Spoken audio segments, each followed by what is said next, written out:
أعوذ بالله من الشيطان الرجيم. بسم الله الرحمن الرحيم. الحمد لله رب العالمين، والصلاة والسلام على أشرف الخلائق أجمعين، سيدنا وسيد الأولين والآخرين، حبيبنا وحبيب إله العالمين، إمام المرسلين وخاتم النبيين، شفيع المذنبين ورحمة للعالمين، أبي القاسم المصطفى محمد. اللهم صل على محمد وعلى أهل بيته الطيبين الطاهرين الهداة المهديين المعصومين المظلومين، واللعنة الدائمة على أعداء الحق والدين. أما بعد، فقد قال الله تعالى عز اسمه في محكم كتابه ومتقن خطابه: بسم الله الرحمن الرحيم، والشمس وضحاها، والقمر إذا تلاها، والنهار إذا جلاها، والليل إذا يغشاها، والسماء وما بناها، والأرض وما طحاها، ونفس وما سواها، فألهمها فجورها وتقواها، قد أفلح من زكاها، وقد خاب من دساها. صدق الله العلي العظيم. اللهم صل على محمد وآل محمد. ایک اور بلند تر صلوات. اللهم صل على محمد وآل محمد. عموماً آپ حضرات سہل اور آسان زبان میں گفتگو پسند کرتے ہیں، اگرچہ بعض باتیں ایسی ہوتی ہیں کہ جو کتنی ہی سہل زبان میں کہی جائیں باتیں مشکل ہوتی ہیں.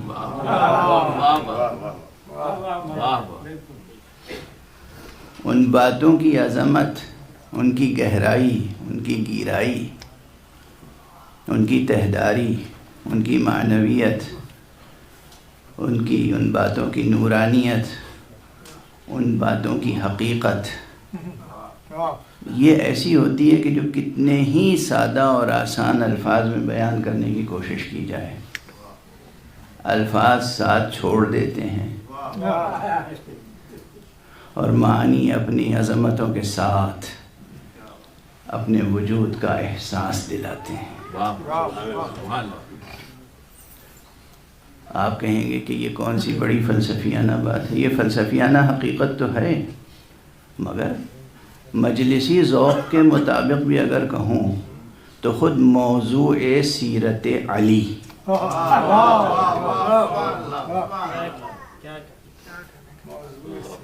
امیر المؤمنین امام المتقین علی ابن ابی طالب علیہ الصلاۃ والسلام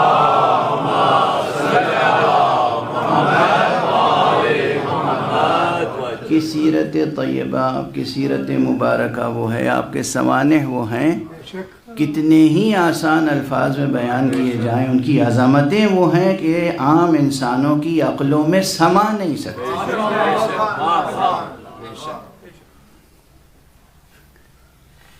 اور یہ وہ کیفیت ہے کہ جو ہر عاشق علی محسوس کرتا ہے. بہرحال میں کل عرض کر چکا ہوں کہ کل نماز صبح کے بعد خود بخود 2 مصرے ذہن میں آئے، گویا 2 جملے کل عرض کر چکا ہوں، اب وہ آج 2 سے 4 ہو گئے. ممبر پر آتے آتے وہ 2 مصرے 2 سے 4 ہو گئے. بالکل آسان ہے، بالکل سادہ ہے، کوئی اس میں نئی بات نہیں ہے. بس نئی بات یہ ہے کہ اس کا موضوع جو ہے وہ کبھی فرسودہ ہونے والا نہیں ہے.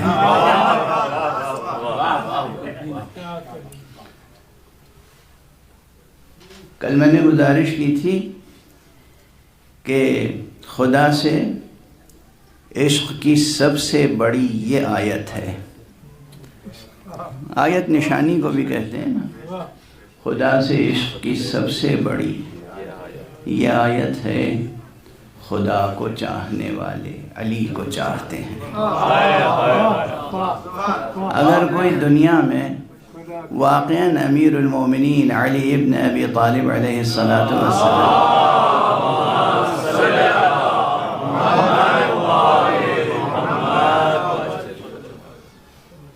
کا عاشق ہو تو اس میں شک نہ کیجیے گا کہ وہ موحد ہے۔ بے شک بے شک، کیا کہنے اگر کوئی واقعاً حضرت امیر المومنین علی ابن ابی طالب علیہ السلام کا عاشق ہو تو اس میں شک نہ کیجیے گا کہ وہ موحد ہے، چونکہ جو خدا پرست نہیں ہوگا اس کا اللہ سے کوئی رشتہ ہو ہی نہیں سکتا، جو خدا پرست نہ ہوگا اس کا حضرت علی سے کوئی رشتہ ہو ہی نہیں سکتا۔ تو جہاں محبت امیر المؤمنین علی ابن ابی طالب علیہ السلام ہوگی، وہ محبت خود علامت ہے، آیت ہے، نشانی ہے کہ اس کے ہاں توحید کی حقیقت ہے، کسی نہ کسی درجے میں صحیح، کسی نہ کسی رتبے میں صحیح، توحید کی حقیقت سے یہ آشنا ہے۔ اس لیے کہ یہ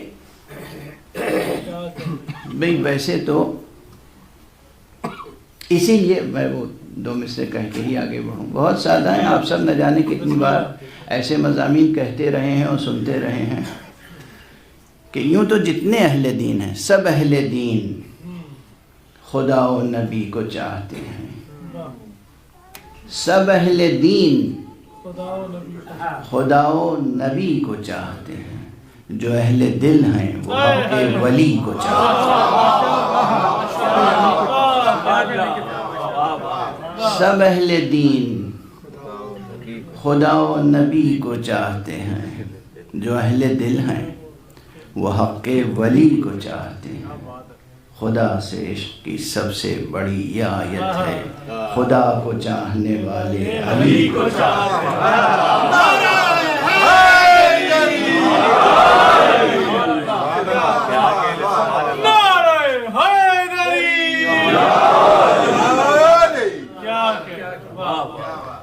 یہ ایک حقیقت ہے، یہ ایک حقیقت ہے، اس میں کسی شک و شبہ کی گنجائش نہیں۔ کل عرض کر چکا کہ بہت سی آیتیں اور بہت سی حدیثیں، احادیث نبویہ اس حقیقت پہ دلالت کرتی ہیں، اور تاریخ، تذکرے، حضرت کی سیرت، آپ کی زندگی کے سوانح، یہ سب اس حقیقت کو آشکار کرتے ہیں کہ جو اللہ کا نہیں ہوگا وہ علی کا بھی نہیں ہو سکتا، اور جو اللہ کا ہوگا، اللہ والا ہوگا، ممکن نہیں ہے کہ وہ علی والا نہ ہو۔ توحید و ولایت کا رشتہ ہے، اسی لیے حضرت ثامن الحجج، حضرت امام علی ابن موسیٰ الرضا علیہ السلام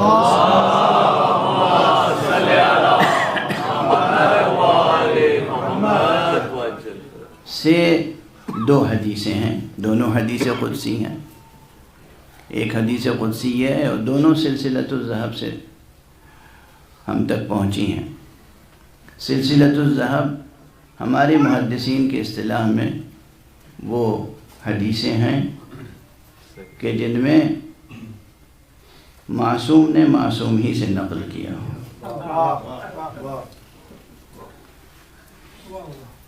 میرے سامنے تشریف فرمائے برادر معظم حضرت علامہ سید ذوالقدر رضوی صاحب، پروردگار انہیں صحت و سلامتی کے ساتھ طول حیات عطا فرمائے۔ جب میں الف بے پڑھ رہا تھا، ظاہر ہے کہ یہ مجھ سے 10 برس بڑے ہیں، اس وقت یہ ان حدیثوں کو جمع کر رہے تھے جو احادیث سلسلۃ الذہب ہیں. تو اس وقت سے میرے کانوں میں یہ حدیثیں پڑی ہوئی ہیں. ٹھیک ہے، پھر بعد میں نے بھی طالب علمی کا کچھ ثبوت دیا، کچھ جستجو کی، کچھ تلاش کی، کچھ مطالعہ کیا. لیکن الفضل للمتقدم، جس نے پہل کی فضیلت تو اس کی ہے. تو ہمارے کانوں میں، میرے کانوں میں سب سے پہلے یہ حدیثیں ان کی زبان سے پہنچی. خدا ان کا سایہ پر برکت برقرار رکھے ہمیشہ. کہ احادیث سلسلۃ الذہب وہ حدیثیں ہیں جس میں معصوم نے معصوم سے نقل کیا ہے. امام رضا علیہ السلام نے اپنے والد ماجد امام موسیٰ الکاظم علیہ السلام، امام موسیٰ الکاظم نے اپنے والد حضرت امام جعفر صادق علیہ السلام سے، انہوں نے اپنے والد امام محمد باقر علیہ السلام سے، انہوں نے اپنے والد امام زین العابدین علیہ السلام سے، انہوں نے اپنے والد امام حسین علیہ السلام سے، انہوں نے امیر المومنین سے، انہوں نے پیغمبر سے، انہوں نے جبرائیل سے، اور جبرائیل نے حضرت حق سبحانہ و تعالی سے یہ بیان نقل فرمایا. کیا؟ اب دو بیانات ہیں ایک ہی سلسلے سے. ایک یہ ہے کہ کلمۃ لا الہ الا اللہ حصنی فمن دخل حصنی امن من عذابی. کلمہ لا الہ الا اللہ میرا مضبوط قلعہ ہے، جو اس قلعے میں داخل ہو گیا وہ میرے عذاب سے محفوظ ہو گیا. دوسری حدیث صرف پہلا فقرہ مختلف نظر آتا ہے، اور وہ یہ ہے کہ پہلی حدیث میں ہے کلمۃ لا الہ الا اللہ حصنی، اور دوسری حدیث میں ولایت علی ابن ابی طالب حصنی. علی ابن ابی طالب کی ولایت میرا مضبوط قلعہ ہے. فمن دخل حصنی امن من عذابی، جو میرے قلعے میں داخل ہو گیا وہ میرے عذاب سے محفوظ ہو گیا.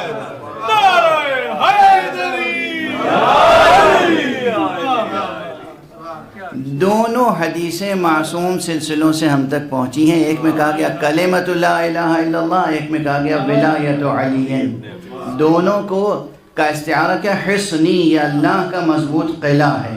وہ لا الہ الا اللہ کا کلمہ بھی اللہ کا مضبوط قلعہ ہے، اور ولایت علی ابن ابی طالب بھی اللہ کا مضبوط قلعہ ہے.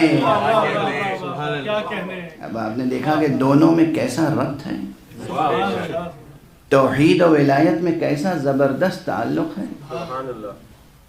کیسی وحدت ہے، کیسا رشتہ ہے، کیسا تعلق ہے، کیسا ربط ہے.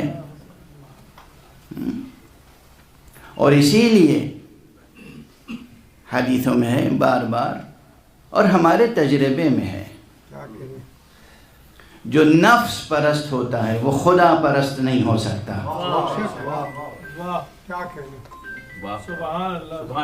جو دنیا پرست ہوتا ہے وہ خدا پرست نہیں ہو سکتا. جو سرمایہ پرست ہوتا ہے وہ خدا پرست نہیں ہو سکتا.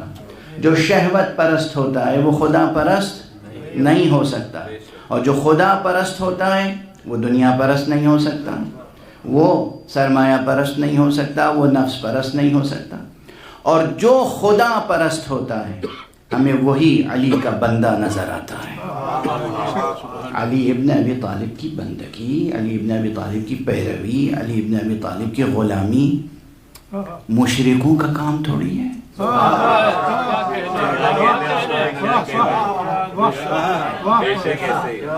علی کی غلامی کافروں کا کام نہیں ہے، علی کی غلامی مشرکوں کا کام نہیں ہے. علی کی غلامی وہی کرتے ہیں جن کے دلوں میں خوف خدا ہو، حب خدا ہو، یقین خدا ہو.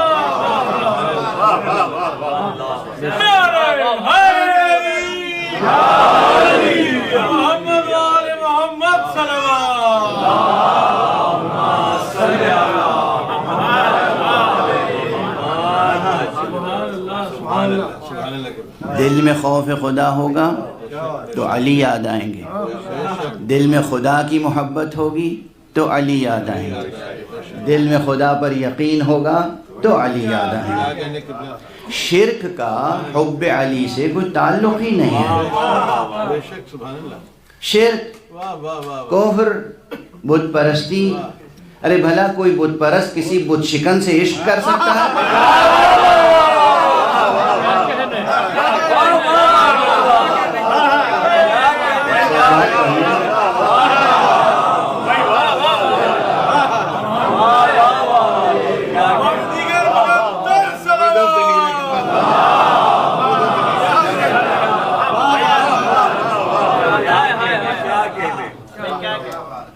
ایک ہی جملے میں دعویٰ بھی ہے، دلیل بھی. بھلا کوئی بت پرست کسی بت شکن سے محبت کر سکتا ہے؟ بس ایک ایک جملے میں آپ کا ذہن ترقی کرے گا مضامین تک. بھلا کیا کوئی بت پرست کسی بت شکن سے محبت کر سکتا ہے؟ نہ کوئی بت پرست کسی بت شکن سے محبت کر سکتا ہے، نہ بت پرستوں کی نسلیں.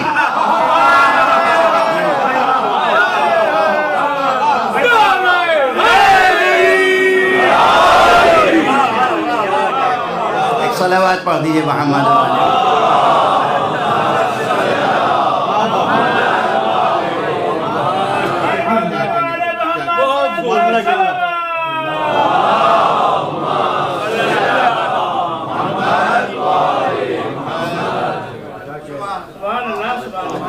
نہ کوئی بت پرست کسی بت شکن سے محبت کر سکتا ہے، نہ بت پرستوں کی نسلیں.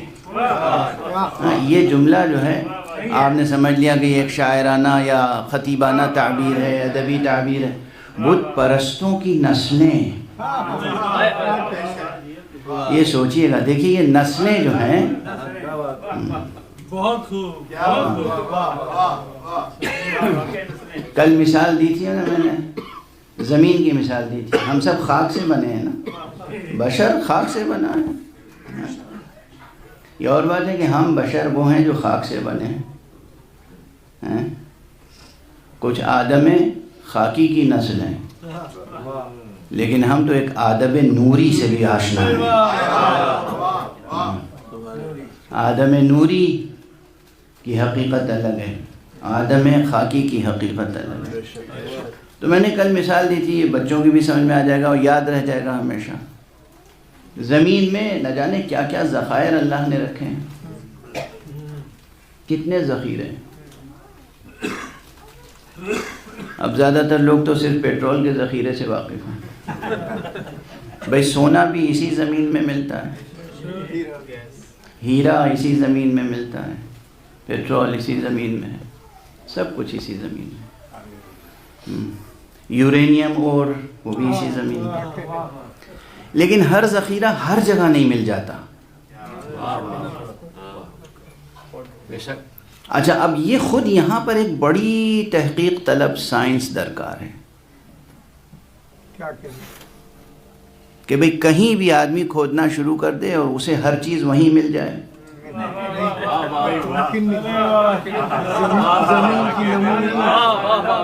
نہیں ہو سکتا. معلوم کہیں زمین کھودنا شروع کر دی اور کہا دیکھیں یہ ہیرا ہے اور یہ پیٹرول ہے اور یہ یورینیم ہے، یہ سب کچھ یہیں مل گیا. ایسا نہیں، کہیں یورینیم ہے، کہیں پیٹرول ہے، کہیں سونا ہے، کہیں جو ہے وہ ہیرا ہے. مختلف جگہوں پر کسی پہاڑ میں کچھ ہے، کسی پہاڑ میں کچھ ہے، کسی وادی میں کچھ ہے، کسی وادی میں کچھ ہے، کسی صحرا میں کچھ ہے، کسی صحرا میں کچھ ہے، کسی سمندر میں کچھ ہے، کسی سمندر میں کچھ ہے. اچھا یہ یہاں جو ہے وہ وہاں کیوں نہیں ہے اور وہاں جو ہے وہ یہاں کیوں نہیں؟ یہی سائنس کا کام ہے، ڈھونڈنا اور تلاش کرنا سبب. سائنس کا کام یہی، یہاں پیٹرول ہے تو کیوں ہے اور وہاں نہیں ہے تو کیوں نہیں ہے. وہاں ایک پیڑ درخت، بڑا درخت تھا، ایک آندھی آئی اور وہ درخت گر گیا اور دفن ہو گیا زمین میں اور مٹی کے نیچے دبتا چلا گیا. اور اس کے بعد ایک عرصے کے بعد وہ کوئلہ بن گیا اور کوئلہ بننے کے بعد وہ دھیرے دھیرے تبدیل ہوتا گیا یہاں تک کہ ہیرا بن گیا. میں نے تو اپنی آنکھوں سے یہ پورا پروسیس دیکھا ہے. میدانی مطالعہ کریں، فیلڈ اسٹڈی، جائیں دیکھیں تو وہ میوزیم میں وہ سارے ٹکڑے رکھے ہوئے ہیں اور وہ جگہ موجود ہے سامنے، آپ دیکھ سکتے ہیں کہ یہاں سے یہ چیز نکالی گئی، یہاں رکھی گئی، پریزرو کی گئی، کتنے برس کے بعد کیا چیز کیسے تبدیل ہوئی، کتنا عرصہ لگا۔ اچھا دوسری جگہ بھی ایک پیڑ گرا مگر وہ نہ کوئلہ بنا اور نہ ہیرا تو دور کی بات، کوئلہ بھی نہ بن سکا، وہ زمین میں بس دب کے اور زمین کی کھاد بن گیا۔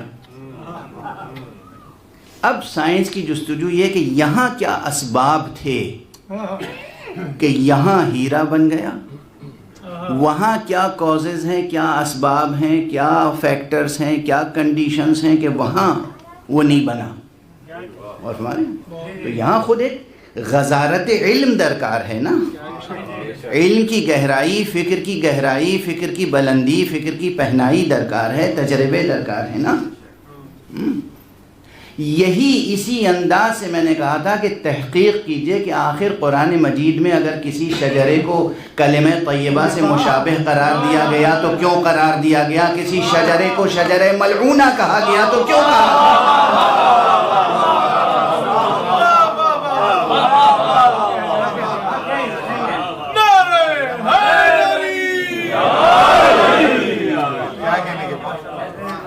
ہم پہ الزام نہ دیجئے کہ ہم نسل پرست ہیں، ہمیں یہ الزام نہ دیجئے، ہم پر یہ اتہام نہ رکھیے کہ ہم خاندان پرست ہیں۔ ہم نہ خاندان پرست ہیں اور نہ نسل پرست ہیں۔ ہم ابو طالب کو سلام کرتے ہیں، ابو لہب پہ لعن کرتے ہیں، ہم کہاں سے ہو گئے خاندان پرست؟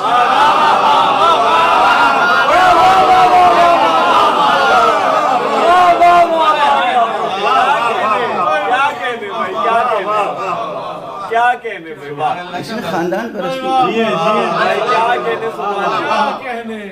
ہمیں خاندان پرستی سے کیا تعلق ہے؟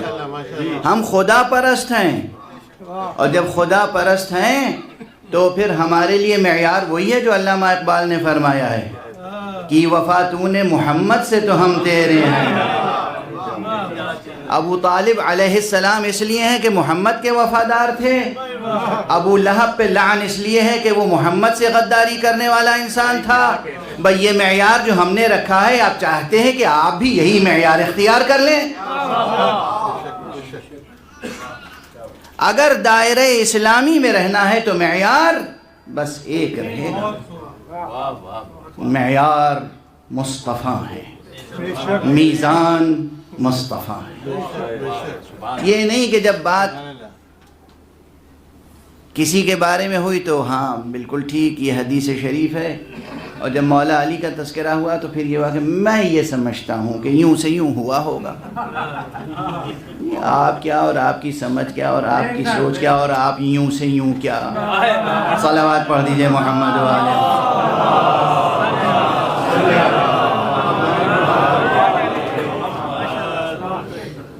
12 تو موضوع یہ جو ہے یہ ہے بہت اہم، جینے مرنے کا موضوع ہے، ہمارے آپ کے مستقبل کا موضوع ہے، ہماری آپ کی نسلوں کا موضوع ہے۔ اس موضوع کے تعلق سے کل بھی سورہ مبارکہ شمس کی تلاوت کی تھی، آج بھی کی ہے۔ سورہ مبارکہ شمس میں نے عرض کیا کہ ایک ہے حقیقت بڑی جس کی طرف توجہ دلائی گئی اور وہ ہے نفس، اور ایک ہے حقیقت جسے علامتی انداز میں پیش کیا گیا ہے، وہ ہے ناقہ۔ اچھا اس سے بھی پہلے یہ توجہ رکھیے کہ قسم ایک اسلوب ہے ادبی اور ایک ضرورت ہے قانونی، دو حیثیتیں ہیں قسم کی۔ عدالت میں جب کوئی قسم کھائے تو وہ ایک قانونی ضرورت ہوتی ہے،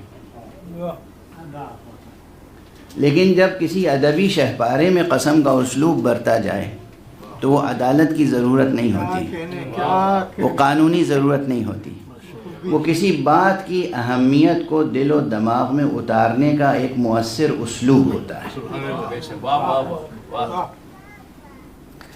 بعض مفسرین بھی اس مسئلے میں الجھ گئے ہیں اور بلا وجہ یہ سوال قائم کرتے ہیں کہ اللہ نے قسمیں کیوں کھائیں؟ اور بھئی قسم تو اللہ کے علاوہ کسی کی نہیں کھائی جا سکتی، لیکن خود اللہ نے اپنے علاوہ ہر چیز کی قسم کھائی۔ کیا کہنے، سورج کی قسم، سورج کی پھیلی ہوئی روشنی کی قسم، چاند کی قسم، آسمان کی قسم، زمین کی قسم، اونٹ کی قسم، کن کن چیزوں کی قسمیں کھائی گئی ہیں پورا قرآن مجید دیکھیے۔ اب یہ موضوع اس وقت قسم کا نہیں ہے، صرف عرض کر کے آگے بڑھ رہا ہوں۔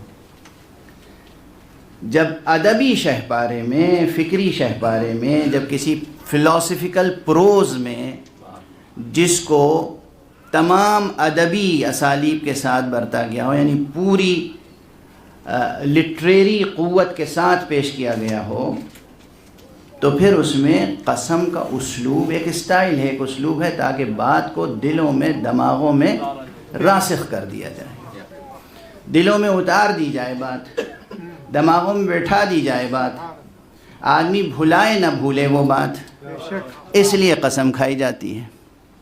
قانونی ضرورت الگ ہے، قانونی ضرورت کے تحت تو عدالتوں میں قسم کھائی جاتی ہے، جج کے سامنے اور قاضی کے سامنے، اب وہ جیسی قسم کھاتے ہیں لوگ، وہ تو قسم کھانے والے جانے۔ بہرحال یہاں قرآن مجید میں اس سورہ مبارکہ میں جو قسمیں کھائی گئیں، شروع ہی سورت سے کی گئی بات۔ اللہ اکبر۔ یہ ہمیشہ میں آپ حضرات کے سامنے عرض کرتا ہوں یاد دہانی کے طور پر، اور آج پھر یاد دہانی کرا رہا ہوں کہ قرآن مجید کا اسلوب بہت تہدار ہے، یعنی ایک لائن کا ترجمہ کبھی قرآن کو سمجھنے کے لیے کافی نہیں ہو سکتا۔ سبحان اللہ، افقی انداز سے قرآن نہ پڑھیں، عمودی اعتبار سے قرآن میں تہ بتہ تہ بتہ تہ بتہ اوپر سے نیچے اترتے چلے آئے اور نیچے سے اوپر بلند ہوتے چلے جائیں، تو زمین سے آسمان تک اور تحت الثری سے ثریا تک آپ کو معانی کی پرتیں نظر آئیں گی، معانی کی تہیں نظر آئیں گی، اور یہی سبب ہے کہ یہ قرآن مجید اللہ کا آخری پیغام ہے اور قیامت تک آنے والی تمام نسلوں کے لیے پیغام ہے۔ دیکھیے نا، کسی دو انسان کے بھی ذہنی افق یکساں نہیں ہوتے، کوئی دو انسان ایک افق پہ نہیں سوچتے، باپ بیٹا ایک افق پہ نہیں سوچتا، دو سگے بھائی ایک افق پہ نہیں سوچتے، جڑواں دو بھائی ہوں وہ بھی ایک افق پہ نہیں سوچتے۔ ہر فرد کے ذہنی افق کو دوسرے فرد کے ذہنی افق سے مختلف پائیں گے آپ، اور یہ قرآن مجید وہ ہے جس کے تعلق سے میں عرض کروں کہ قیامت تک آنے والے ہر فرد بشر کے ذہنی افق تک پہنچ کے یہ اللہ کی حجت کو تمام کرتا ہے۔ کوئی بھی انسان ہو قرآن مجید کے سامنے اپنے آپ کو پیش کرے اور قرآن مجید سے ہدایت حاصل کرنا چاہے، قرآن مجید اس کے ذہنی افق پر آ کر اس کے اوپر حجت الہیہ تمام کرے گا۔ یہ ہے قرآن مجید کی شان اعجاز، یہ ہے جو کہتے ہیں کہ قرآن مجید مقام ختم نبوت کا سب سے بڑا معجزہ ہے، اور ایسا معجزہ ہے جو زندہ معجزہ ہے اور لازوال معجزہ ہے۔ پڑھیے تو صحیح قرآن مجید۔ اب میں کیا عرض کروں، یہ سب مطالب آپ کے سامنے عرض کر رہا ہوں، آپ سب سے حسن ظن ہے مجھے، آپ تمام حضرات سے مجھے حسن ظن ہے، لیکن ایسے لوگوں سے بھی سابقہ پڑتا ہے۔ ایک صاحب تھے ہندوستان کے IAS آفیسر، اور ہیں ابھی، خدا انہیں زندگی دے اور تب تک موت نہ دے جب تک ہدایت نہ پا جائیں۔ انہوں نے جناب والا دنیا میں بڑے بڑے ملکوں میں جا کے خدمت کی، یونائٹڈ نیشنز میں خدمت کی، یونائٹڈ نیشنز کی طرف سے مختلف ملکوں میں ایڈوائزر رہے، لیکن جب مجھ سے گفتگو ہوئی تو میں کیا کہوں، اس سادگی پہ کون نہ مر جائے ہے خدا۔ کس قدر سادگی سے کہنے لگے کہ یہ کیا ہے قرآن مجید میں. کہا جاتا ہے علامہ طباطبائی نے 20 جلدوں میں اس کی تشریح لکھی، تفسیر لکھی. مجھے ایک دم سے عجیب کیفیت طاری ہو گئی. میں سمجھ رہا تھا کہ یہ دانشور ہیں، سمجھو دانشور، دانشور ور ہی نکلے بس. دانشور دنیا کے کتنی قوموں کی زندگی تباہ کی ہوگی اس کوتاہ ذہن نے، اس ناقص فکر نے، کہ کیا چیز ہے قرآن مجید میں، کیا ہے کہ علامہ طباطبائی نے 20 ضخیم جلدوں میں تفسیر لکھی. میں نے کہا جناب والا آپ کو ذرا سا یہ بھی خیال کرنا چاہیے کہ دیکھیے علامہ طباطبائی تو بعد میں ہیں، علامہ طباطبائی سے پہلے علامہ طبری نے کتنی جلدوں میں لکھی، علامہ طوسی نے کتنی جلدوں میں لکھی، علامہ فخر الدین رازی نے کتنی جلدوں میں لکھی، علامہ طباطبائی نے کتنے جلدوں میں لکھی. اب تک قرآن مجید کی تفسیریں ضخیم 1000 جلدوں سے زیادہ بھی لکھی جا چکی ہیں، 1000 جلدوں سے زیادہ، اور ابھی تفسیر مکمل نہیں ہوئی ہے. تو ایک دم وہ پھر میری طرف متوجہ ہوئے، اور پھر میں نے عرض کیا کہ آپ کا تو اب یہ مثال بھی میں پہلے دے چکا ہوں گا لیکن یاد دہانی کے طور پہ عرض کر رہا ہوں. میں نے کہا دیکھیے آپ کا تو ادبی ذوق بھی ہے، یہ آپ کی زبان کا شاعر ہے غالب. غالب کے دیوان کا جو مطلع ہے صرف پہلا شعر، نقش فریادی ہے کس کی شوخی ہے تحریر کا، کاغذی ہے پیرہن ہر پہ کرے تصویر کا، اس کی تشریح اب تک کم سے کم 300-350 لوگ کر چکے ہیں.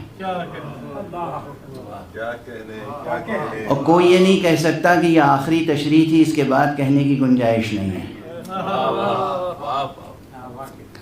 میں نے کہا غالب بادہ خار، غالب ریند مشرب، غالب دہلوی، غالب خاکی، غالب خاتی، غالب گنہگار، اس کے ایک شعر میں 2 مصروں میں اتنے مفاہیم ہیں کہ 300 سے زیادہ لوگ لکھ چکے، یعنی ہزاروں صفحے لکھ چکے، اور آپ تعجب کرتے ہیں کہ قرآن مجید میں کیا ہے. یہ مثال میں مکرر عرض کر دیتا ہوں تاکہ جو ہمارے جوان ہیں، نوجوان ہیں، انہیں واضح ہو جائے کہ دیکھیں یہ جو ہر روز تفسیریں آ رہی ہیں بازاروں میں، اور ہر آدمی مفسر قرآن ہونے کا دعویٰ کرتا ہے، اور ساتھ میں یہ دعویٰ کرتا ہے کہ بس میں نے جو سمجھا دیا، آخری درجے میں بس یہی ہے بات جو کہی گئی ہے. یہ آخری درجہ بھی خوب ہے، انشاءاللہ خدا آخری درجے میں پہنچائے گا. ہمیں یقین ہے، ہمیں نظر آ رہا ہے کہ آخری درجہ ان کا کہاں ہے. بس یہی ہے جو بات میں نے کہہ دی، بس یہی ہے، اس کے علاوہ کچھ نہیں ہے. دوسرے لوگ سب غلط سمجھیں. صدر اسلام سے لے کر آج تک جتنے محدث ہیں، مفسر ہیں، عارف ہیں، ولی ہیں، عالم ہیں، اللہ والے ہیں، سب غلط سمجھیں. بس آخری درجے میں میں سمجھ گیا ہوں جو آپ کو سمجھا رہا ہوں. ٹھیک ہے نا؟ ایسے افراد محض گمراہ ہوتے ہیں اور گمراہ کرتے ہیں. قرآن مجید کی ہر آیت، قرآن مجید کا ہر حرف اپنی جگہ ایک آفتاب معنی ہے. آفتاب معنی، اس استعارے کو، اس تشبیہ کو سمجھیں آپ. سورج سے بیک وقت کتنی کرنیں کتنی سمتوں میں جا رہی ہیں اور کتنی چیزوں کو روشن کر رہی ہیں، کتنی چیزوں کو حرارت بخش رہی ہیں، کتنی چیزوں کو زندگی بخش رہی ہیں، اور کہاں تک اتر کر اور کہاں تک پہنچ کر. یہ جو زمین کی تہوں میں کوئلہ ہیرا بنتا ہے، اس میں بھی سورج کی کرنوں کا دخل ہے.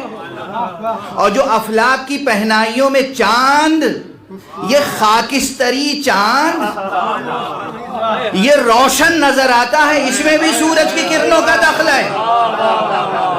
تو کہاں تک اتر کر اور کہاں تک پہنچ کر یہ کرنیں نور بکھیر رہی ہیں، یہی کیفیت قرآن مجید کی آیتوں کی ہے۔ انسانوں کی زندگیوں کو بھی نور مل رہا ہے، جنوں کی زندگیوں کو بھی نور مل رہا ہے، فرشتوں کی زندگیوں کو بھی نور مل رہا ہے۔ یہ قرآن مجید ہے جو قیامت تک ہدایت الہیہ کا نور پھیلا رہا ہے۔ صلوات پڑھ دیں محمد و آلہ۔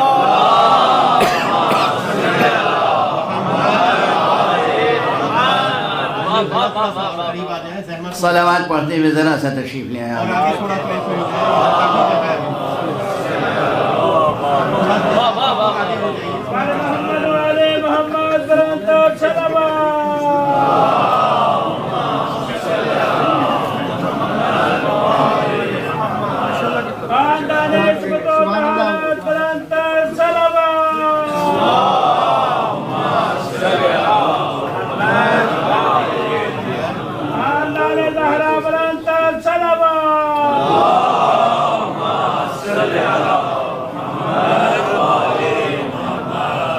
سب مل کے ایک بلندر صلوات پڑھ دیں۔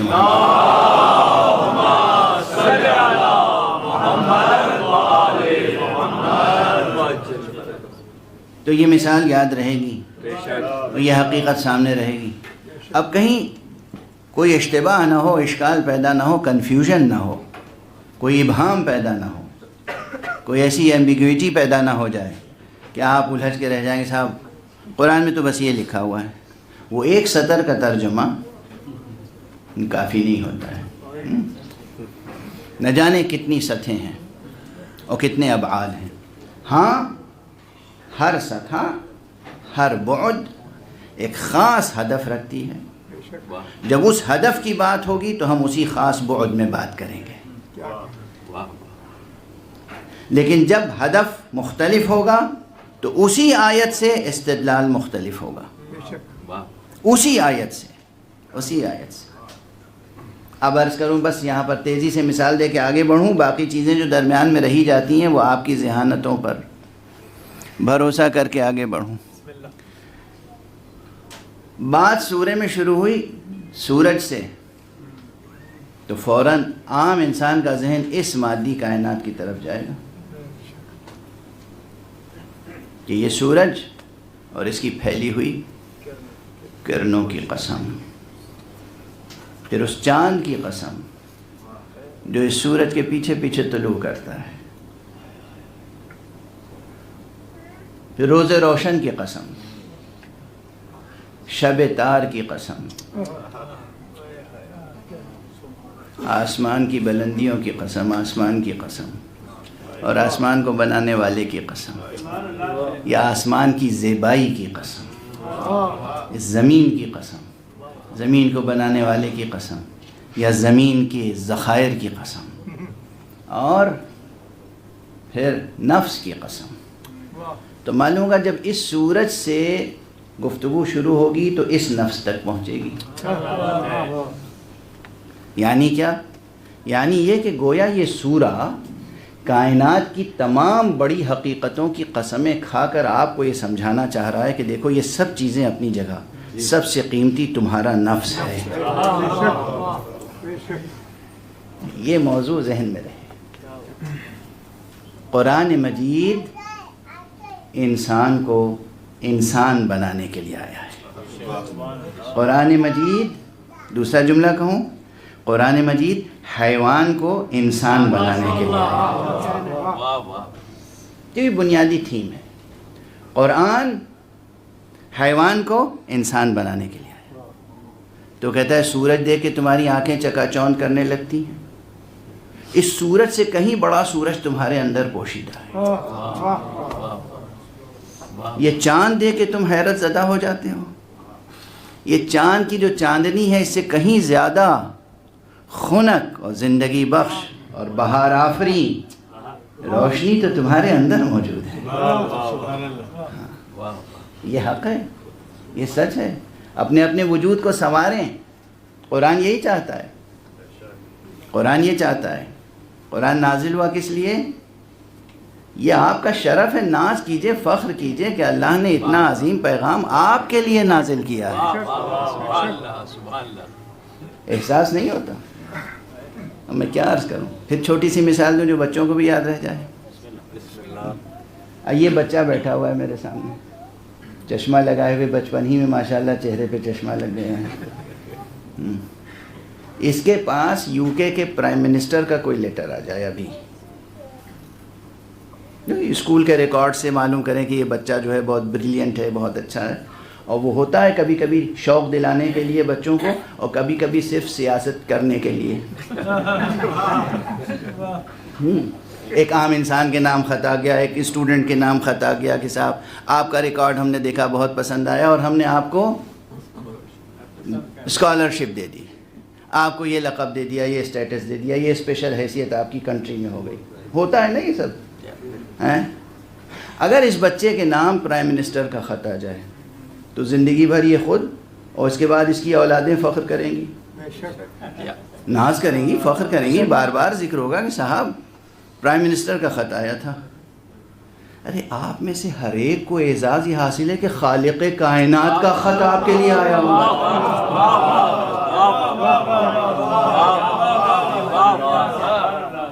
اللہ سبحانہ و تعالی نے قرآن مجید آپ کے لیے بھیجا ہے۔ یہ احساس نہیں ہے؟ یہ احساس نہیں ہے؟ آپ کی تربیت کے لیے، ہماری تربیت کے لیے، ہمارے مطالعے کے لیے، ہم سے ہم کلام ہونے کے لیے۔ دو چیزیں ہیں، مولا علی کے کلام سے عرض کر رہا ہوں، جب یہ جی چاہے کہ خدا تم سے باتیں کرے تو قرآن پڑھو، جب یہ جی چاہے کہ تم خدا سے باتیں کرے تو نماز پڑھو۔ یہ جو رشتہ ہے اسے مستحکم کرنے کی ضرورت ہے۔ تو یہ قرآن آیا آپ کے لیے، ہمارے لیے۔ یہ سن کے بھلا نہ دیجئے، ایسا نہ کیجئے کہ ایک کان سے سنا اور دوسری کان سے کہ یہ تو روز سنتے رہتے ہیں، اس سے کیا ہے، قرآن میں کیا ہے، قرآن میں کیا ہے۔ اگر یہ دل میں آ گیا نا قرآن میں کیا ہے، تو آپ کی زندگی میں بھی کچھ نہیں رہ جائے گا، پھر آپ اپنے مستقبل سے مایوس ہو جائیے۔ قرآن میں بہت کچھ ہے۔ تو یہ پہلی ریڈنگ کہ قرآن مجید جب آپ شروع کریں اور یہ سورہ شروع کریں والشمس، اور اس سورج کی طرف توجہ ہو جائے، تو پھر یہ سوچئے کہ یہ جو ہمارا نفس ہے یہ کتنا عظیم ہے۔ اسے اللہ نے بنایا اور سورج سے زیادہ تابناک بنایا، ماہتاب سے زیادہ روشن بنایا، آسمانوں سے زیادہ بلند بنایا، زمین سے زیادہ مضبوط بنایا، روز روشن سے زیادہ روشن بنائی ہماری زندگی، اور شب تاریک سے زیادہ سایہ دار بنایا ہمیں۔ ہر فرد بشر، خدا کی قسم، ہر فرد بشر اگر قرآن مجید کی روشنی میں اپنے نفس کی تربیت کرے، ترقی کرے، پروان چڑھے، پروان چڑھائے، خود اپنی ذات کو پروان چڑھائے اور اپنے زیر سایہ پلنے والی نسلوں کو پروان چڑھائے، تو ہماری بیٹیاں، ہمارے بیٹے کیسی عظمتوں کے مالک ہوں گے، کیسی عظمتیں۔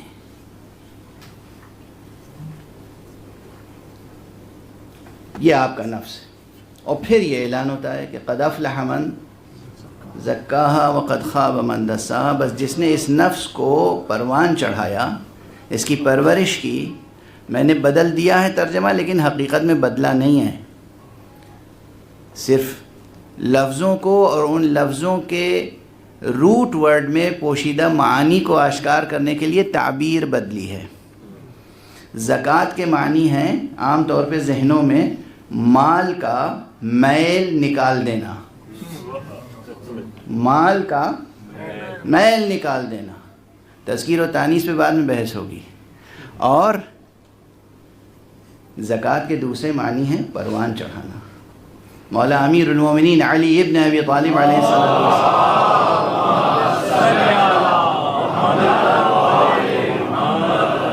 کا ایک ارشاد گرامی ہے کہ مال خرچ کرنے سے گھٹتا ہے، علم خرچ کرنے سے بڑھتا ہے، اور جہاں آپ نے کہا علم خرچ کرنے سے بڑھتا ہے، وہاں لفظ استعمال کیا العلم یزکو، یزکو پروان چڑھتا ہے، پنپتا ہے، پنپتا ہے۔ یہ زکا یزکو کے معنی میں پروان چڑھنا، پنپنا ایک معنی ہے۔ تو تزکیہ نفس کے معنی ہیں نفس کو پروان چڑھانا، تربیت کر کے ترقی دینا، انرچمنٹ، نفس کے اندر جو قوتیں پوشیدہ ہیں ان قوتوں کو پروان چڑھانا۔ معصومین کا درجہ اپنی جگہ ہے۔ ہم نے اپنی ان گنہگار آنکھوں سے نہ جانے کتنے غیر معصوم، اصطلاحاً غیر معصوم لیکن اللہ کے متقی بندوں کو دیکھا ہے کہ جو اپنی ایک نگاہ کار ساز سے دوسروں کی قسمتیں بدل دیتے ہیں۔ کسی کو محبت کی نگاہ سے دیکھ لیا، کسی کے سینے پہ ہاتھ رکھ کے دعا پڑھ دی، کسی بچے کے سر پہ ہاتھ رکھ کے دعا پڑھ دی، کسی خاتون کے سر پہ ہاتھ رکھ کے دعا پڑھ دی، اگر وہ باردار نہیں ہے تو باردار ہو جاتی ہے، صاحب اولاد ہو جاتی ہیں۔ کسی کے سینے میں گھٹن ہے، علم کی حقیقتیں کھلتی نہیں، علم کی حقیقتیں کھلنا شروع ہو جاتی ہیں، باب کھلنا شروع ہو جاتے ہیں۔ یہ صاحب نفس افراد ہوتے ہیں جن کے انفاس میں برکت ہے، جن کی سانسوں میں برکت ہے، جن کے وجود میں برکت ہے۔ اور یہ برکت کہاں سے آتی ہے، یہ تاثیر کہاں سے آتی ہے؟ تقویٰ اور اطاعت الہی سے، تقویٰ اور اطاعت الہی سے، خدا کی بات سننے اور خدا کی بات ماننے سے۔ خدا کی بات کیسے سنی جاتی ہے، خدا کی بات کیسے مانی جاتی ہے، یہ بات سمجھ میں نہ آتی ہو تو علی کے دروازے پہ آ جائیں۔ علی ضرورت اس لیے ہے ہماری آپ کی سب کی۔ ایک صلوات پڑھ دیں محمد۔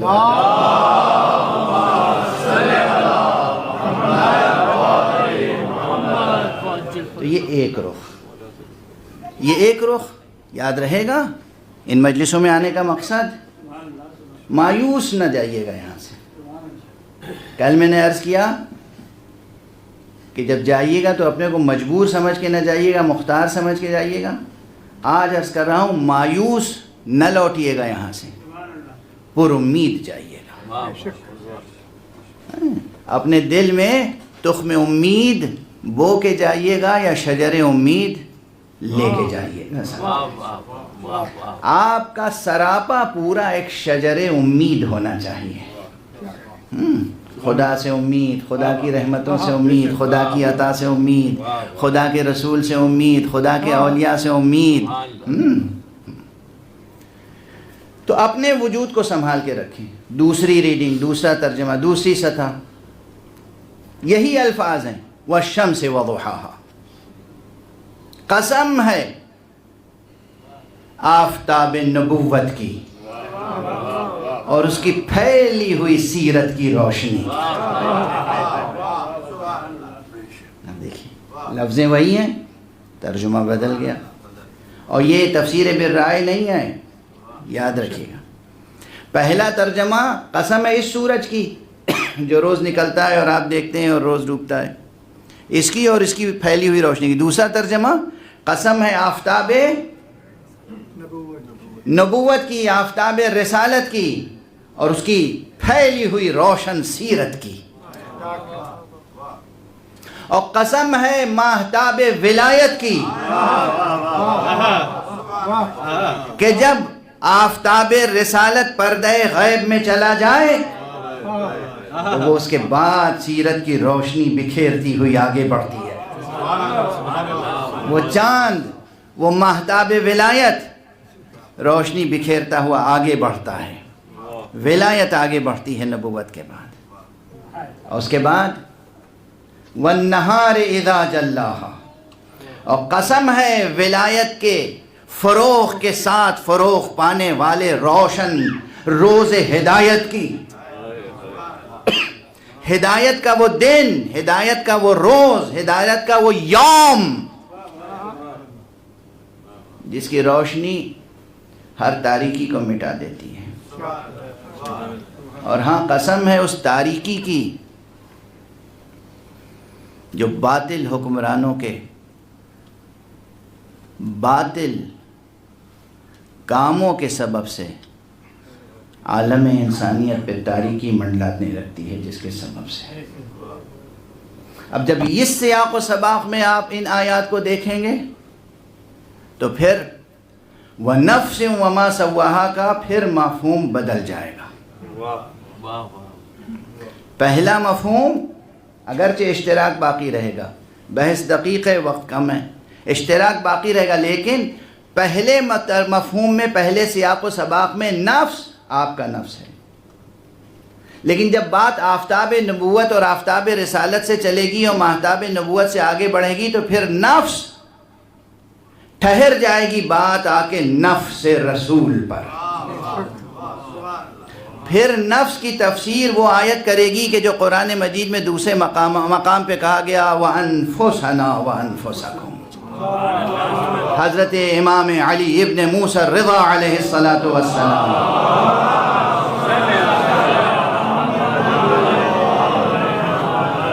سے پوچھا گیا کہ امیر المومنین علی ابن ابی طالب علیہ السلام کی سب سے بڑی فضیلت کیا ہے؟ تو آپ نے اسی آیت کا حوالہ دیا.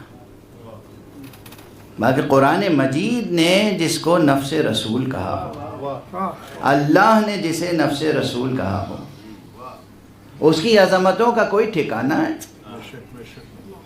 تو یہ امام علی ابن موسیٰ رضا علیہ السلام کی حدیث کی روشنی میں عرض کر رہا ہوں کہ اگر ایک لحاظ سے ظاہر مخاطب کون تھا اس کے اعتبار سے امام نے فرمایا کہ ایک بڑی فضیلت، سب سے بڑی فضیلت یہ ہے کہ اللہ سبحانہ و تعالی نے امیر المومنین کو نفس پیغمبر، نفس رسول قرار دیا.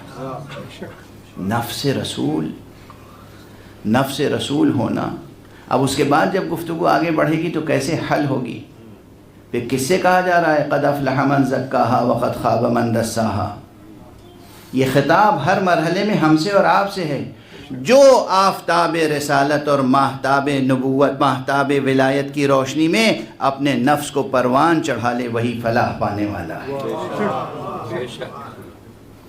اور جس نے اپنے نفس کو کچل ڈالا، جس نے ان حقیقتوں کی قدر شناسی کا ثبوت نہیں دیا، وہ خائب و خاسر ہونے والا ہے.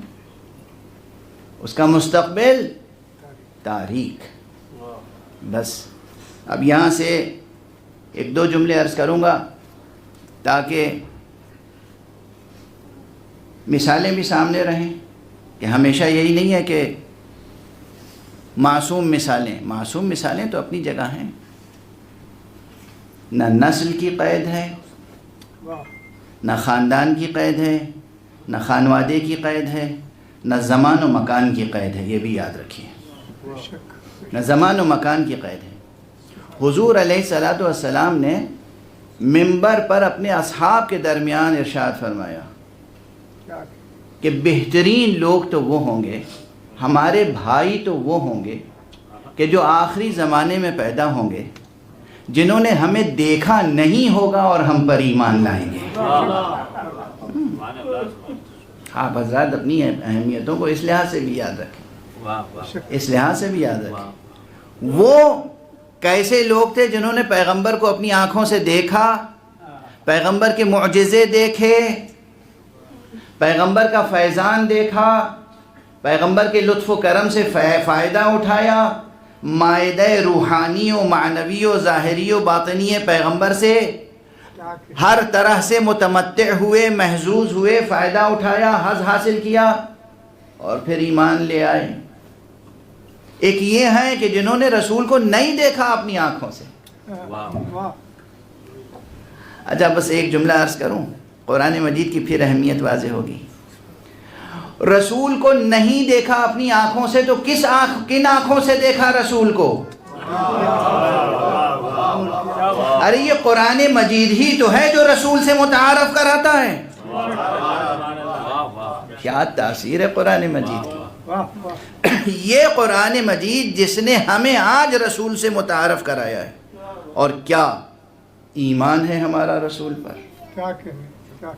یعنی آپ دیکھیے کمزور ایمان والے تو خیر بہت مل جائیں گے آپ کو، لیکن مضبوط ایمان والے بھی کم نہیں ہیں دنیا میں. مضبوط ایمان والے بھی دنیا میں کم نہیں ہیں. ایک جملہ عرض کروں، بڑی بڑی بحثیں سامنے آتی ہیں، وقت کم ہوتا ہے. ماضی اور مستقبل دونوں کے مسائل ہیں نا ہمارے سامنے. ماضی میں نبوت، مستقبل میں امامت.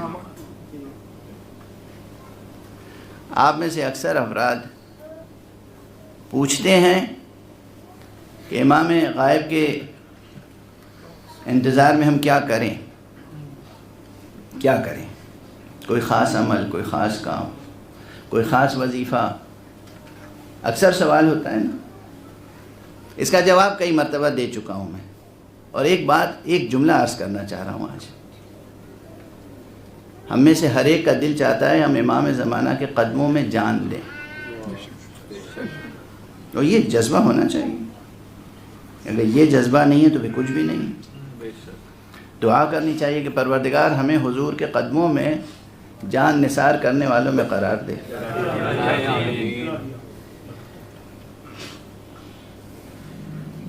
اب کچھ لوگ مانیں گے، کچھ لوگ نہیں مانیں گے، وہ آپ کے ماننے نہ ماننے پر ہے۔ جو میں مانتا ہوں عرض کر کے آگے بڑھ جاتا ہوں۔ اس کا انتظار نہ کریں کہ پیکر ظاہری میں نور مصطفی، نور محمدی، نور علوی، نور حسنی، نور حسینی مہدی کے پیکر میں بالکل سامنے نظر آئے تب آپ جان دیں، تب آپ کی آرزو متحقق ہوگی۔ بہت ماشاءاللہ ماشاءاللہ۔ امام پر یقین ہو، رسول پر یقین ہو، خدا پر یقین ہو، اور انسان اس دنیا سے گزر جائے شہید سید الشہداء مقاومت کی طرح۔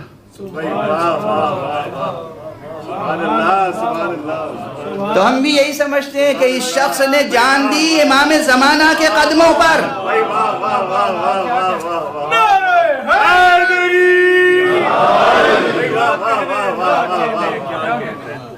کس کے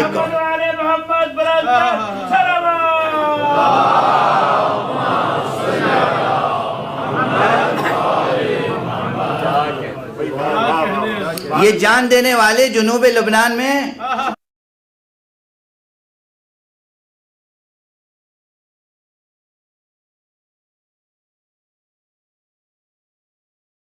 لبیک یا حسین کے ساتھ جان دینے والے، یہ سب کے سب امام زمان۔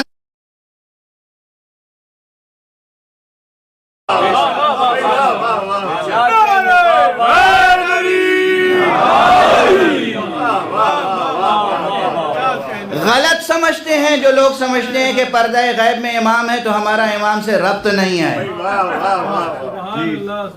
ربط ہے، یہ نگاہ کا ربط اتنا بڑا ربط نہیں ہوتا، دل کا ربط جتنا بڑا ربط ہوتا ہے۔ یقین کا رشتہ، عشق کا رشتہ، محبت کا رشتہ۔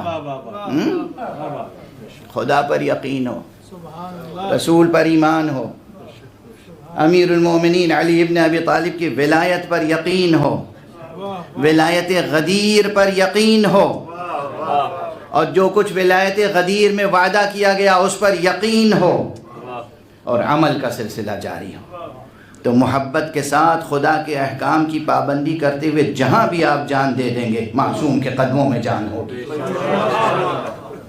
اس معنویت کو سمجھیں، اس رشتے کو مستحکم کر لیں، اس معنویت کو سمجھ لیں۔ میرا خیال ہے کسی حد تک گفتگو کسی حد تک منتقل ہو سکی کہ کس کی مجلس میں بیٹھے ہوئے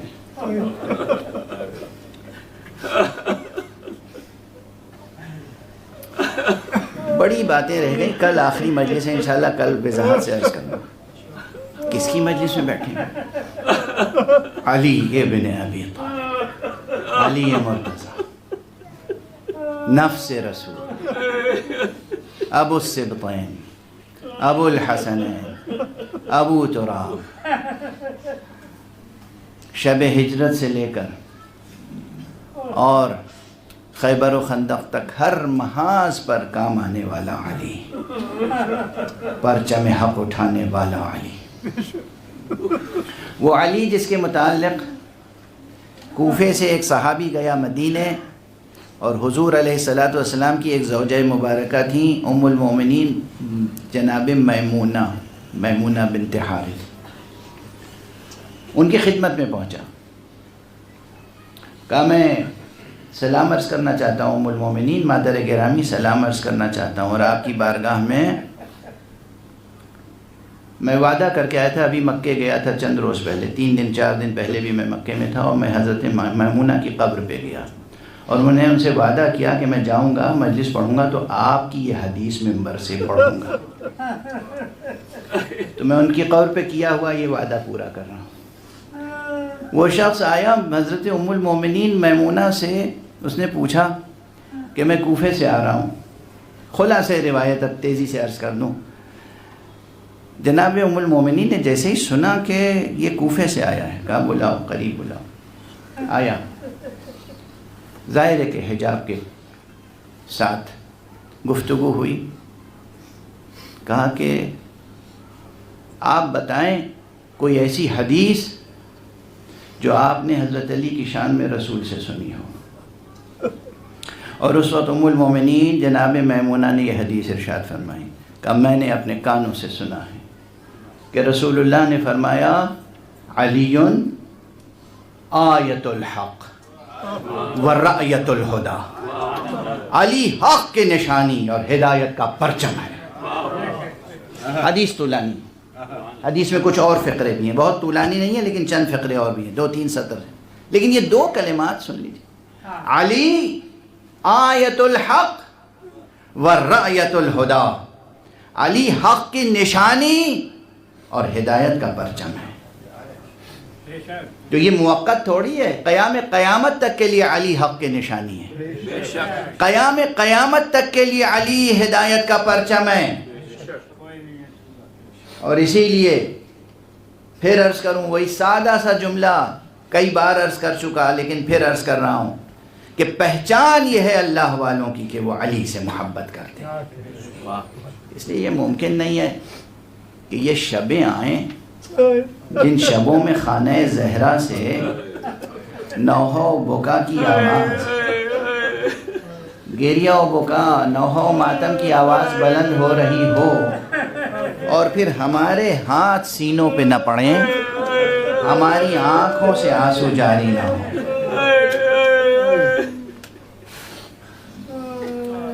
آج خانہ زہرا میں فرش عزا بچھا، کئی بار زہرا سوگوار ہو چکی ہیں. خانہ زہرا میں ایک مرتبہ اس وقت فرش عزا بچھا تھا جب جناب حمزہ شہید ہوئے تھے. پیغمبر موجود تھے اور پیغمبر نے خود کہا تھا کہ ہاں میرے چچا حمزہ پہ گریہ کرو، ماتم کرو، ہمارے چچا حمزہ کا نوحہ پڑھو. اس کے بعد انصار مدینہ کی تہذیب کا حصہ یہ ہو گیا تھا، کسی گھر میں کوئی بھی وفات پاتا تھا تو گھر والے اپنے مرنے والے پہ نہیں روتے تھے، جناب حمزہ پر ماتم کرتے. اس کے بعد خانہ زہرا میں دوسری مرتبہ فرش عزا بچھا جب خود پیغمبر نے آنکھیں بند کر لی. اور اس کے بعد اب آج پھر خانہ زہرا میں فرش عزا بچھا ہے.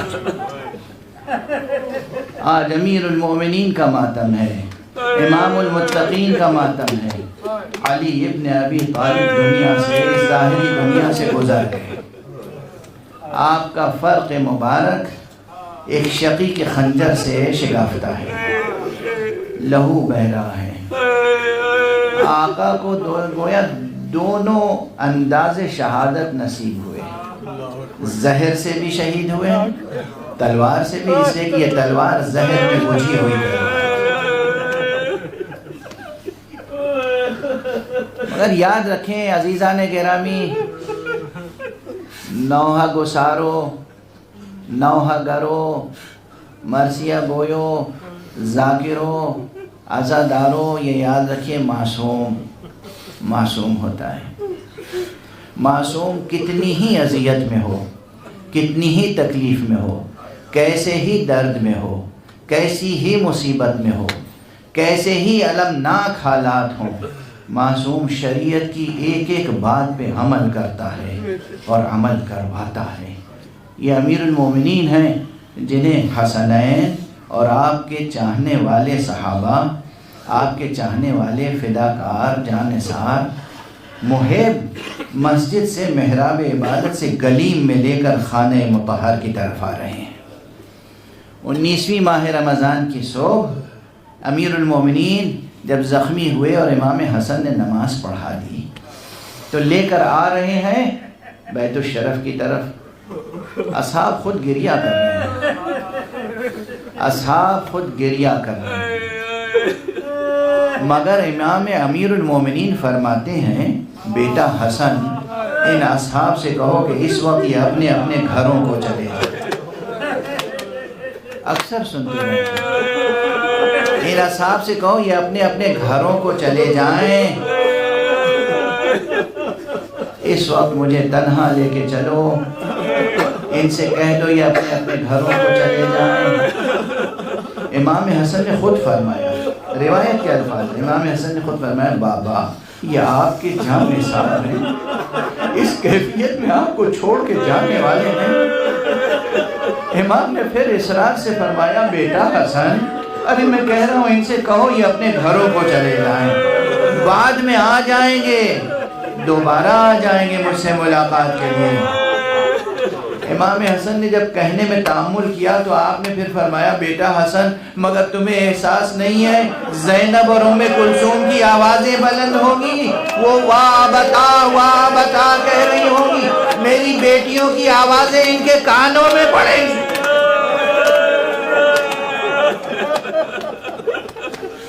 اجرکم علی اللہ، اجرکم علی، کیا قیامت کی گھڑی ہے، کیا قیامت کی گھڑی ہے۔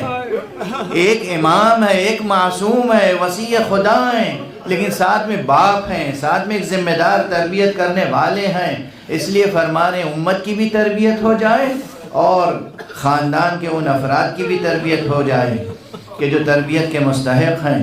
زینب تو زینب ہیں، ام کلثوم ہیں، وہ اپنی تکلیف خوب سمجھتی ہیں، لیکن یہ امام ہیں جو ایک لمحہ بھی ہدایت کا فراموش نہیں کر سکتے۔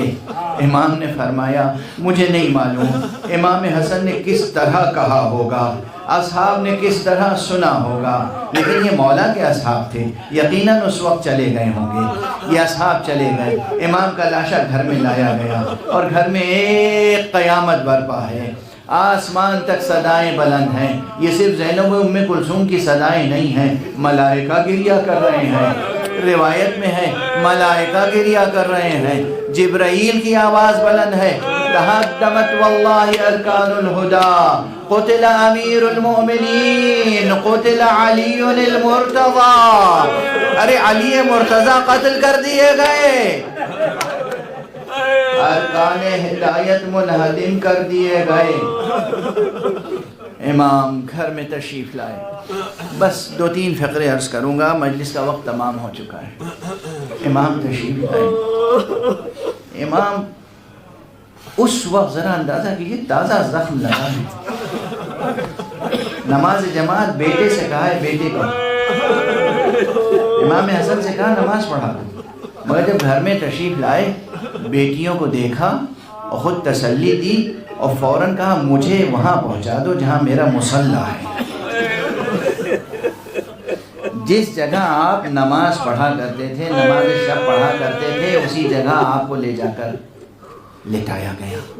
آپ ذکر خدا میں مشغول ہیں، پیشانی سے زخم رس رہا ہے مگر علی ذکر خدا میں مشغول ہے۔ لا الہ الا اللہ، سبحان اللہ، سبحان اللہ والحمد للہ ولا الہ الا اللہ واللہ اکبر۔ توحید کا اعلان ہو رہا ہے، تکبیر کا اعلان ہو رہا ہے، تمجید الہی، تحلیل الہی۔ کیا شان ہے، کس قلم میں طاقت ہے، کس زبان میں یہ توانائی ہے جو علی جیسے عظیم مرد الہی کی سیرت لکھ سکے۔ خدا کی قسم، چاہے آپ کے فضائل ہوں، چاہے آپ کے مسائل، ذرا اندازہ کر سکتے ہیں ان لمحات کا، کس طرح اس خاک نائے دہر میں شجرہ ذکر الہی پروان چڑھا ہے۔ یہ جملہ یاد رکھیے گا، کس طریقے سے اس خاک نائے دہر میں شجرہ لا الہ الا اللہ پروان چڑھا ہے، کس طرح، کن قربانیوں کے ساتھ۔ علی ہے، علی ہے سید بنی ہاشم، علی ہے نفس رسول، علی ہے امام المتقین، علی ہیں امیر المؤمنین، علی ہیں قاتل المشرکین، علی ہیں قائد غر المحجلین، یہ علی ہیں امام دنیا و دین، یہ علی ہیں بعد خدا و رسول، علی سے زیادہ نفس نفیس کسی کا نفس نہیں ہے، مگر زخمی ہیں، سر سے لہو بہ رہا ہے، لیکن اصرار یہ ہے مجھے مصلی پہ رکھو تاکہ یاد خدا کا سلسلہ قائم ہو۔ اللہ اکبر۔ عزیزو، یہ جو نماز تم تک پہنچی ہے، ہم تک پہنچی، یہ جو سجدہ پہنچا ہے، یہ جو رکوع پہنچا ہے، یہ جو قیام پہنچا ہے، یہ کن قیمتوں کے ساتھ پہنچا ہے، کتنا قیمتی ہے یہ شجرہ لا الہ الا اللہ، یہ شجرہ ذکر خدا، یہ عبادتوں کا نظام کتنی قربانیوں کے ساتھ پہنچا ہے۔ علی مصلی پر ہے، ذکر خدا کرتے ہیں، کبھی اولاد کی طرف متوجہ ہوتے ہیں، کسی کو نصیحت کرتے ہیں، کبھی کسی کو نصیحت کرتے ہیں، کبھی کسی کو وصیت کرتے ہیں، کبھی پھر ذکر الہی میں مشغول ہو جاتے ہیں۔ یہی وہ لمحات تھے، بس 2-3 فقرے کہہ کے گفتگو تمام کروں۔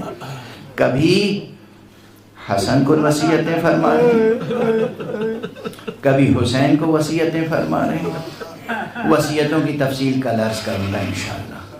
آج بس اتنا، بس 2 فقرے، کیونکہ آپ نوحہ ماتم کے لیے آمدہ ہیں، تو بس 2 فقرے عرض کروں گا۔ کبھی حسن سے وصیتیں کی، کبھی حسین سے وصیتیں کی، کبھی اپنی بیویوں سے وصیتیں کی۔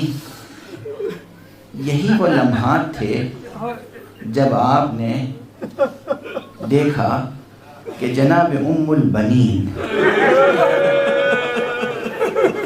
قریب آ رہی ہیں، کچھ کہنا چاہتا امام نے خود سہارا دیا، ام البنین کچھ کہنا چاہتی ہو۔ کہا امیر المؤمنین، یا امیر المؤمنین، کچھ عرض کرنا چاہتا، میں دیکھ رہی ہوں آپ سب سے وصیتیں فرما رہے ہیں اور سب کے بارے میں وصیتیں فرما رہے ہیں۔ یا امیر المؤمنین، یہ میرا عباس، کیا اس سے کچھ حضور کی شان میں گستاخی ہوئی؟ میں اپنے انداز سے ترجمہ نہیں کروں۔ آقا آپ نے اس کے بارے میں وصیت نہیں فرمائی۔ امام نے فوراً عباس کو بلایا، عباس کا ہاتھ امام حسین کے ہاتھ میں۔ حسین تم عباس کا خیال رکھنا، میرے عباس تم حسین کا خیال رکھنا۔ اور روایت تو تفصیل سے روایتیں کہاں کس نے لکھی، یہ مقام حال ہے، یہ مقام صدائے حال ہے۔ امام نے یقیناً حضرت عباس سے بھی وصیتیں فرمائی، اور یہی وہ لمحات ہیں کہ جب آپ نے پورا واقعہ کربلا اپنے بچوں کے سامنے بیان کیا۔ دیکھو میں تو جا رہا ہوں، میرے سر پر تو ایک زخم لگا ہے، ارے میرے حسین پہ کتنے زخم لگے؟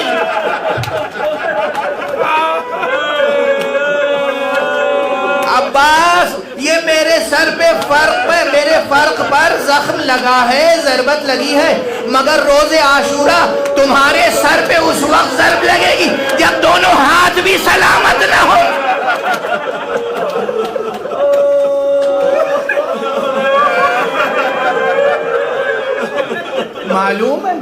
معلوم ہے کربلا میں جب حضرت عباس کے شان قلم ہو گئے تب بھی آپ گھوڑے پہ ڈگمگا رہے تھے، لیکن ایک شقی نے ایک گرز لگایا ایسا، جو گرز اسی جگہ لگا جیسے علی ابن ابی طالب کے سر پہ ضربت لگی۔ اور حضرت عباس کے مصائب میں عموماً جب لوگ پڑھتے ہیں تو یہ پہلو بیان نہیں ہوتا، اس کے لیے خود ایک مکاشفے میں حضرت نے ایک خطیب کو ہدایت فرمائی تھی۔ ایک خطیب نے حضرت عباس کے خوب مصائب پڑھے، خوب گریہ ہوا، خوب ماتم ہوا، لیکن اس کے بعد خواب میں دیکھا کہ حضرت عباس تشریف لائے ہیں۔ کہا تم نے میرے مصائب پڑھنے کا حق ادا نہیں کیا۔ یہ لرز اٹھا، آقا میری مجال، میں کوتاہی کروں؟ کہا نہیں، تم نے کوشش تو بہت کی، لیکن یہ پہلو تمہارے سامنے نہیں تھا۔ کربلا میں ہر شہید جب زمین پہ آتا تھا تو اس کے ہاتھ سلامت ہوتے تھے، جب وہ گھوڑے سے زمین پہ آتا تھا تو پہلے ہاتھ رکھتا تھا، سنبھل جاتا تھا. ارے جب میرے سر پہ گرز لگا ہے اور میں زمین پہ آیا ہوں تو میرے بازو سلامت نہ تھے. امیر المومنین نے یہ سب وصیتیں فرمائیں. اور بس آخری جملہ کہوں، آپ کی خوب آوازیں بلند ہیں، خوب گریہ فرما رہے ہیں. یہی وہ موقع رہا ہوگا نا جب علی ابن ابی طالب نے عباس سے کہا ہوگا میرے عباس روز عاشوراء جب میدان میں جانا تو میری طرف سے زینب کے بازوؤں پہ بوسا.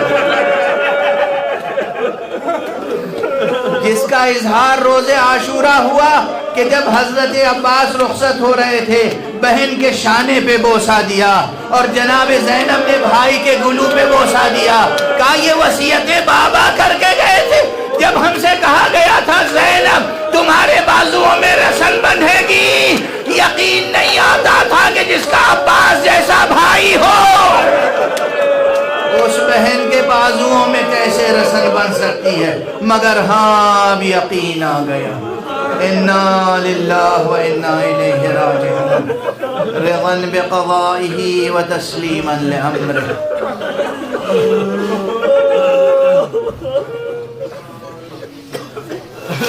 انا للہ و انا الیہ راجعون، رضا بقضائہ و تسلیما لامرہ. پروردگار ہمیں علوم دین اور معارف اہل بیت سے آشنا فرما. پروردگار ملت اسلامیہ کو تہذیب آل محمد کے سانچے میں ڈھال دے. پروردگار اس دنیا میں ظلم و ستم اپنی انتہا کو پہنچ رہا ہے. پروردگار ظالمین کو نیست و نابود فرما. پروردگار ظالمین کو نیست و نابود فرما.